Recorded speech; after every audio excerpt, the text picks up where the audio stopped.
വിദേശ തൊഴിൽ പരിശീലനത്തിനും തൊഴിലവസരങ്ങൾക്കും little flower engineering institute Kalamassery. പഠിച്ചാൽ ജോലി ഉറപ്പാണ്.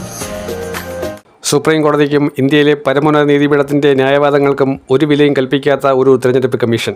ഡീലിമിറ്റേഷൻ നടപടികൾ ഉൾപ്പെടെയുള്ള കാര്യങ്ങൾ മുന്നോട്ട് പോവുകയും ഈ രാജ്യത്തിപ്പോൾ എങ്ങനെയൊക്കെയാണ് ജനസംഖ്യാനുപാതത്തിൽ മണ്ഡല ക്രമീകരണം നടത്തേണ്ടത് എന്ന ചർച്ച, അതുമായി ബന്ധപ്പെട്ട് നിരവധിയായിട്ടുള്ള പ്രധാനപ്പെട്ട രേഖകൾ മുഴുവൻ ശേഖരിച്ചുകൊണ്ട് ഈ രാജ്യത്ത് 1931 ശേഷമുള്ള സമ്പൂർണ്ണ ഡിജിറ്റൽ സെൻസസ് നടപടികൾ നടന്നുകൊണ്ടിരിക്കുകയാണ്. 2027 സെൻസസ് പ്രഖ്യാപിക്കുന്ന സാഹചര്യമുണ്ടാകും. അപ്പോഴും 6 വർഷം താമസിച്ചായിരിക്കും സെൻസസ് കൊണ്ടുവരിക. 2021 സെൻസസ് കൊണ്ടുവരേണ്ടിയിരുന്നത്. കോവിഡ് സാഹചര്യത്തിൽ അത് കൃത്യമായി രേഖപ്പെടുത്താൻ കഴിഞ്ഞില്ല. അത് വലിയ രീതിയിലുള്ള ബുദ്ധിമുട്ടായി മാറി. പക്ഷേ എന്നിട്ട് പോലും സെൻസസ് നടപടികളിൽ നിന്നും കേന്ദ്ര സർക്കാർ പിൻവാങ്ങുന്നില്ലല്ലോ എന്നൊക്കെയുള്ള മുടന്തൻ ന്യായം പറയുന്നുണ്ട്.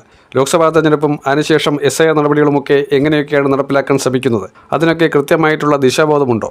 നേരായ മാർഗത്തിൽ കൂടെയാണോ അതൊക്കെ നടപ്പിലാക്കുന്നത് എന്നുള്ളത് വലിയ ചർച്ചയായി മാറുകയാണ്. പക്ഷേ ഒരു കാര്യമുണ്ട്, ഈ രാജ്യത്തെ പരമോന്നത നീതിപീഠത്തെ പൊട്ടൻ കളിപ്പിക്കുകയും വിഡ്ഢിവേഷം കെട്ടിക്കുകയും ചെയ്യുകയാണ് രാജ്യത്തെ തെരഞ്ഞെടുപ്പ് കമ്മീഷൻ. ജ്ഞാനേഷ് കുമാറിന് പല കാര്യങ്ങളിലും ഉത്തരം പറയേണ്ടി വരുന്ന ഒരു അവസ്ഥയാണ്.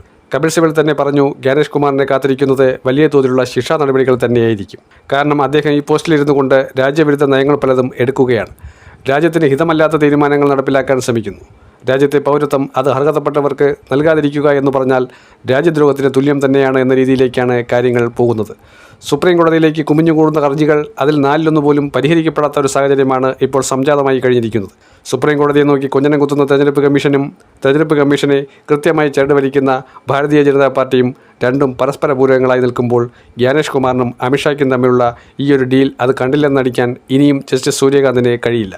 ജസ്റ്റിസ് സൂര്യകാന്ത് മുൻപും ചില കാര്യങ്ങളിൽ കാർക്കശ്യം എന്ന രീതിയിലേക്ക് പറഞ്ഞു വച്ചിട്ടുണ്ടായിരുന്നെങ്കിലും അത് ഇപ്പോൾ സ്വയം പരിഹാസരാകുന്ന, അല്ലെങ്കിൽ സ്വയം എന്തു ചെയ്യുമെന്നറിയാതെ ആശ്ചര്യപ്പെട്ടു നിൽക്കുന്ന അവസ്ഥയിലേക്ക് എത്തിച്ചേർന്നിരിക്കുന്നത് വളരെ പരിതാപകരമാണ്.